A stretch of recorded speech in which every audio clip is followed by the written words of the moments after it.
The law of self साबोटाज। आइए इसे समझते हैं। अंटोन चेखोव रशिया के तांगरुंग टाउन में पैदा हुए। उसके फादर ग्रोसरी शॉप चलाते थे और मदर एक हाउसवाइफ थी। चेखोव के 4 भाई और एक बहन थी। चेखोव फैमिली काफी गरीब थी। चेखोव के फादर पावेल शराब पीकर के बच्चों को पीटते थे, चाहे उनकी कोई गलती हो या ना हो।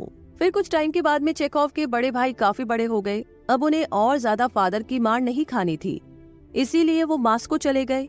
निकोलाई को आर्टिस्ट बनना था और वो अलेक्जेंडर यूनिवर्सिटी में एडमिशन लेना चाहता था। दोनों भाई अपने शराबी फादर से दूर एक नई लाइफ को शुरू करना चाहते थे और पावेल भी अब अपने बेटों को रोक नहीं पाया। उसकी ग्रोसरी स्टोर में कुछ खास कमाई नहीं हो रही थी। दिन ब दिन उधार बढ़ता ही जा रहा था। पावेल ना तो अपना काम ही संभाल पाया और ना ही अपनी फैमिली। एक रात वो घर छोड़कर के चुपचाप चला गया। जिन लोगों से उसने उधार लिया था वो उनसे बचने के लिए अपने दोनों बेटों की तरह घर छोड़ चुका था। फिर बाकी चेखोव फैमिली भी घर छोड़ने पर मजबूर हो गई। वो लोग भी मॉस्को चले आए। बस एंटोन ही अपनी स्टडीज को कंप्लीट करने के लिए अकेला रह गया था। उस टाइम एंटोन सिर्फ 16 साल का था। बेचारे के पास ना तो पैसा था, ना ही उसकी फैमिली उसके साथ थी। एंटोन किसी तरीके से अपना गुजारा कर रहा था। उसे सबसे ज्यादा गुस्सा अपने फादर पर आता था। कुछ टाइम तक वो डिप्रेशन में चला गया, मगर फिर उसने सोचा चाहे जो भी हो वो लाइफ की हर प्रॉब्लम को फेस करेगा और वो फैमिली ट्यूटर बनकर के पैसे कमाने लगा। एंटोन ने सोच रखा था कि बड़े होकर के उसे डॉक्टर बनना है। इसके लिए वो काफी हार्ड वर्क भी कर रहा था। वो ज्यादा से ज्यादा बच्चों को ट्यूशन देने लगा। खुद वो टाउन लाइब्रेरी में जाकर के अपनी पढ़ाई करता था। लाइब्रेरी में फिक्शन पढ़ते हुए वो सपनों की दुनिया में खो जाता था। फिर धीरे धीरे एंटोन ने खुद स्टोरीज लिखना शुरू किया। वो एक सेल्फ मेड इंसान था और इस बात पर उसे खुद बड़ा प्राउड भी था। उसका टाउन तांगरोंग पहले जैसा ही था, पर एंटोन बदल गया था। वो और ज्यादा नॉलेज हासिल करना चाहता था। इसी बीच मॉस्को से बड़े भाई ने लेटर भेजा कि फादर ने सबको फिर से तंग करना शुरू कर दिया है। एंटोन ने अलेक्जेंडर को वापस लिखा कि फादर की टेंशन छोड़ो और खुद को इम्प्रूव करने पर ध्यान दो। उसने मिखाइल से बोला कि ये कभी मत सोचो कि तुम वर्थलेस हो, तुम्हें औरों से ज्यादा अपना सेल्फ वर्थ साबित करना है। एंटोन ने अपने फादर को उनकी हरकतों के लिए माफ कर दिया था। उन्हें लगा शायद बचपन में उनके फादर की भी खूब पिटाई होती होगी। एंटोन के फादर पावेल के अंदर जो भी नेगेटिविटी थी उसकी वजह ये थी कि उनके फादर ने उन्हें आर्टिस्ट नहीं बनने दिया और एक मर्चेंट बनने पर मजबूर कर दिया था। एंटोन और उसके भाई बहनों को बिटरनेस और गुस्सा विरासत में मिल रहा था, लेकिन एंटोन गुस्से और नफरत भरी लाइफ को नहीं जीना चाहते थे। वो चाहते थे कि उनकी और उनके सिबलिंग्स की लाइफ भी औरों की तरह नॉर्मल और खुशहाल हो। उन्हें लाइफ में किसी से भी रहम की भीख नहीं चाहिए थी। No self pity and no negative outlook, work and love, love and work, ये एंटोन की लाइफ का न्यू मोटो था और यही चीज वो अपने सिबलिंग्स यानी कि अपने भाई बहनों और बाकी लोगों के साथ भी शेयर करना चाहता था, जिससे हर कोई लाइफ में खुश रह सके।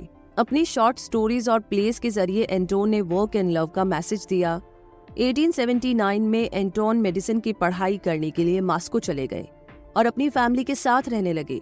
उनके परिवार की हालत बड़ी खराब थी। एंटोन को देखकर के बड़ा दुख हुआ। उनकी फैमिली रेड लाइट डिस्ट्रिक्ट के एक टूटे फूटे बेसमेंट में रहती है, जहां ना तो कोई विंडो थी और ना ही कहीं से लाइट आती थी और ऊपर से फैमिली का माहौल भी खराब था।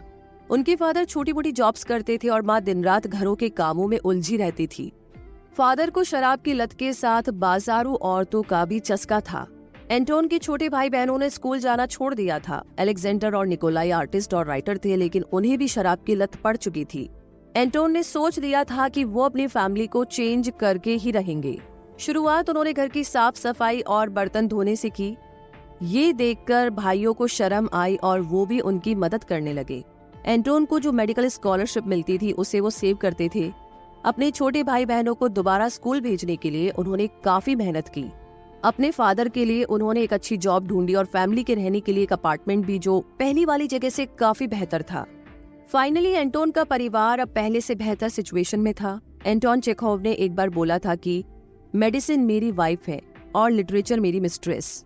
उन्होंने अपने परिवार को बर्बाद होने से बचाया था। यही नहीं, उन्होंने सखालिन आइलैंड के प्रिजनर्स की सिचुएशन इम्प्रूव करने के लिए काफी मदद की। एंटोन ने अपनी राइटिंग के थ्रू उनकी टेरिबल सिचुएशन को एक्सपोज किया था।